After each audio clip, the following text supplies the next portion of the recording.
जय श्री श्याम मित्रों, मैं हूं आपका ज्योतिष मित्र पंडित हर्ष। एक बार फिर से आपका हमारे YouTube चैनल एस्ट्रो पंडित हर्ष शर्मा में स्वागत है। बड़े ही सरल तरीके से ज्योतिष को जानेंगे और समझेंगे। मित्रों, आज का हमारा चर्चा का विषय रहने वाला है देवउठनी एकादशी। जानेंगे देवउठनी एकादशी पर कैसे करें तुलसी विवाह का आयोजन। देवउठनी एकादशी जिसे प्रबोधनी एकादशी भी कहते हैं। आइए मित्रों, जानते हैं प्रबोधनी एकादशी पर कैसे करें तुलसी विवाह का आयोजन। जानते हैं संपूर्ण जानकारी।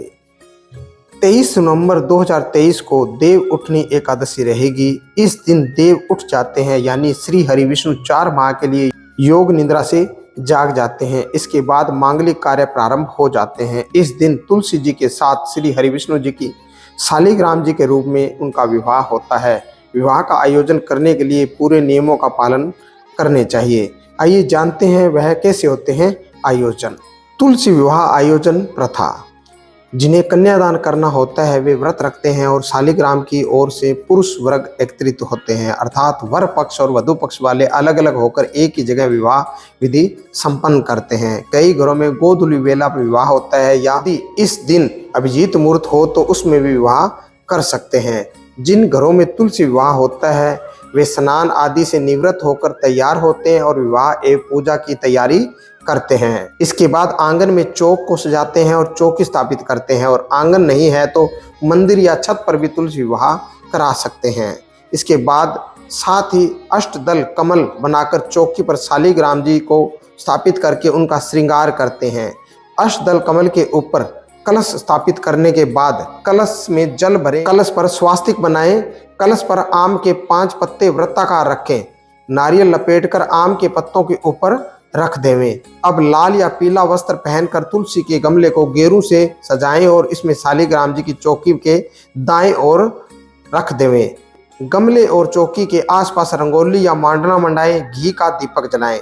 इसके बाद गंगा जल में पुष्प डुबोकर ओम तुलसाय नमः मंत्र का जाप करते हुए माता तुलसी जी और शालिग्राम जी पर गंगा जल का छिड़काव करें। अब माता तुलसी जी को रोली और शालिग्राम जी को चंदन का तिलक लगाएं। अब तुलसी और शालिग्राम जी के आसपास गन्ने के मंडप बनाएं, मंडप पर उस पर लाल चुनरी उड़ा दें। अब तुलसी माता को सुहाग का प्रतीक साड़ी में लपेट दें और उनका वधू दुल्हन की तरह श्रृंगार करें। शालिग्राम जी को पंचामृत से स्नान कराने के बाद उन्हें पीला वस्त्र पहनाएं। अब तुलसी माता शालिग्राम जी और मंडप को दूध में भिगोकर हल्दी का लेप लगाएं। अब पूजन की सभी सामग्री अर्पित करें, जैसे पुष्प, फल इत्यादि। अब कोई पुरुष शालिग्राम जी को चौकी सहित गोद में उठाकर तुलसी की 7 बार परिक्रमा करवाएं। इसके बाद तुलसी और शालिग्राम जी को खीर और पूड़ी का भोग लगाएं। विवाह के दौरान मंगल गीत गाएं। इसके बाद दोनों की आरती करें और इस विवाह के संपन्न होने की घोषणा करने के बाद प्रसाद बांटें। प्रसाद बांटने के बाद सभी सदस्य एकत्रित होकर भोजन करते हैं। तुलसी जी का विवाह विशेष मंत्रों उच्चारण के साथ करना चाहिए। मित्रों, ये थी विशेष तरह की जानकारी तुलसी विवाह के बारे में। मित्रों, अगर आप भी अपने घर में तुलसी विवाह करना चाहते हैं तो अवश्य करें, जिससे माता तुलसी जी और भगवान शालिग्राम जी का आशीर्वाद आपको मिल सके और विधिवत इस विवाह को संपन्न करें। इसी तरह की और अन्य जानकारी जानने के लिए जुड़े रहिए हमारे इस चैनल के साथ में। हमारे इस चैनल पर ज्योतिष को बड़े ही सरल भाषा में बताया और समझाया जाता है। आज के लिए बस इतना ही मित्रों। जय श्री श्याम।